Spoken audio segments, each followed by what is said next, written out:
money. The EU tends to risk it all by selling Russian assets to Ukraine. And in a way, you wouldn't accept it's gonna be happening, but it's taking place and it's likely to be soon be put into motion. But the question is, how effective is this for Ukraine? Will this help Ukraine to win the war against Russia? And will it make Euro grow better than any other economy in simple terms? Because the way we look at this, we are looking at it in the wrong run. We are looking at it in a way that you should be trying to understand that the EU is not in its best shape. Okay, see, one of the main reasons why the EU accepted the 15% tariff from Trump, because they had a desperation, because they were having high hopes that Trump would be supporting Ukraine. Yes, he does, and yes, he doesn't, because we don't know where today Trump is positioning himself in the view of Ukraine. But we should try to understand that the frozen assets of over $200 billion, well, Ukraine feels like the issues should be swapping them for Ukraine to support itself. And here's the final part. Ukraine won't have to pay that money back, because it's going to be a zero kind of a loan. See, it has a policy, the EU president that he launched, she said it's a kind of it's a reparation loan to Ukraine in simple terms. It's like a kind of a loan that anyone will try to understand. Like, see, let's try to understand how this money cannot be touched by law as for now. The frozen assets of over $200 billion, okay?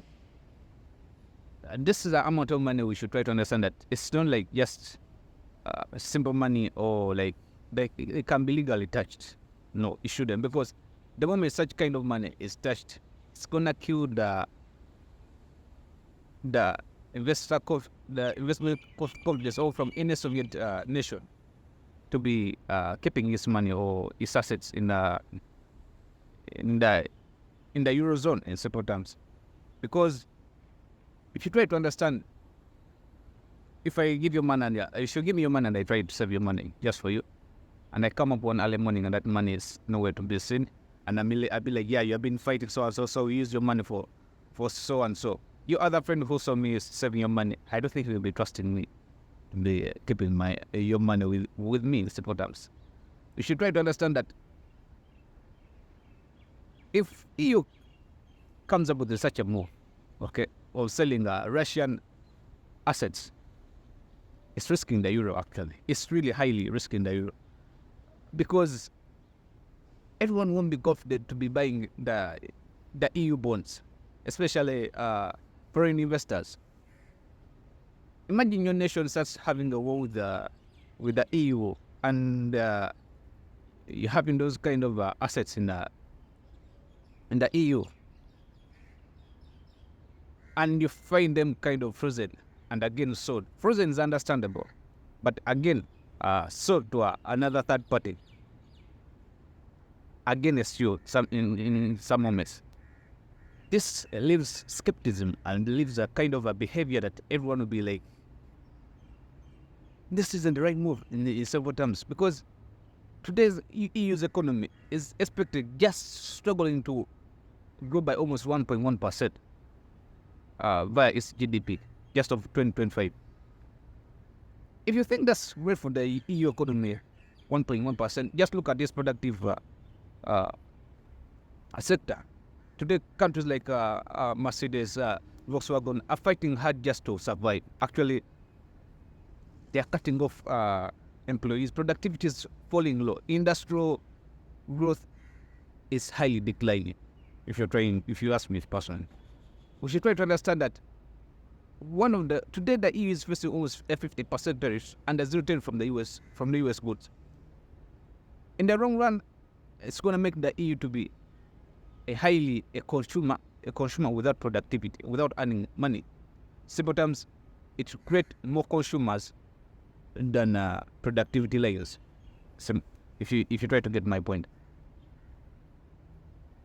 Secondly, the moment the EU sells these assets to Ukraine, let's say successfully they sell it to Ukraine, I promise you there will be no nation or will be highly likely to feel like investing in the EU with such kind of policies just against. See, we should try to understand in the moment of desperation, there are always desperate measures taken.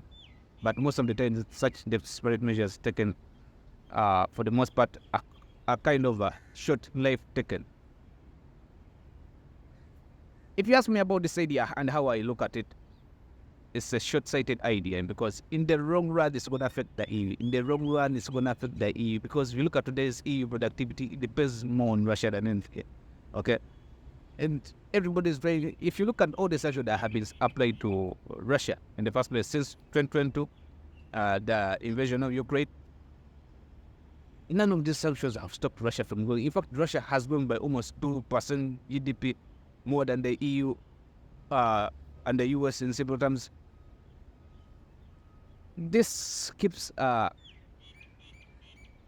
behavior that we should try to understand that today the US is trying its best way to fight the US debt. But one of the main reasons why investors started selling off the US dollar wasn't because of the invasion of Ukraine, but it was because after the US frozen the assets of the Russia, that's when we started seeing the high sell-off of US assets. That kind of fear that if it happened to Russia, it can happen to me. If it happened to anyone, it can happen to anyone. Like, you get it. Just imagine where we have been all just keeping our assets that we really love. Like, imagine keeping your children in a school, okay? Where you keep your children in school and you and me start having a fight. And this school tends to be saying like, yeah, we are not giving you your kids back because you have been fighting that neighbor, so we are taking one of your kids. The rest of everyone will be like, okay, I'm not keeping my kids off, but I say, that's what's happening. I'm trying just to break down economics in the simple language.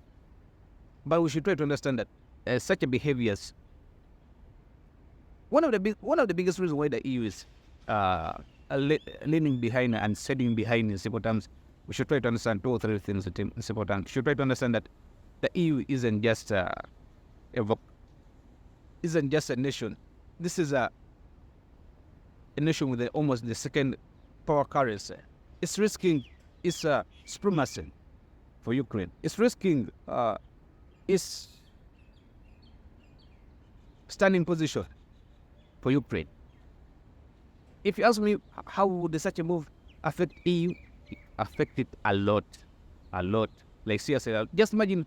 Okay, we should think of how much money has been spent on Ukraine, and how much money has been spent on Ukraine. It's almost 350 billions. My biggest question will be like, okay, the 200 billions been given to Ukraine. Let's imagine that money is spent and it's don't hard for in the wrong, like it's done. What's next? You get it? It's spent and well spent. Boom. What's next? Who's gonna be spending more? Hopefully you try to get the energy. We should try to understand that this kind of a route, and in the long run, imagine if this money is spent and this boom, it's finished. As less gets back for more, actually. You get it? I'm not saying that I'm after like we shouldn't be supporting Ukraine or in a way. They should be because it's I'm not standing actually any kind of political stance. I'm trying to give you in terms of economics. Just try to understand how effective this is to the EU has a EU state member. Like you're trying to understand it, right? Because it's such a behavior is gonna keep the EU really, really backwards. I see as backwards. It's not a joke, it's not a play. However, thank you for watching. See you in the next one.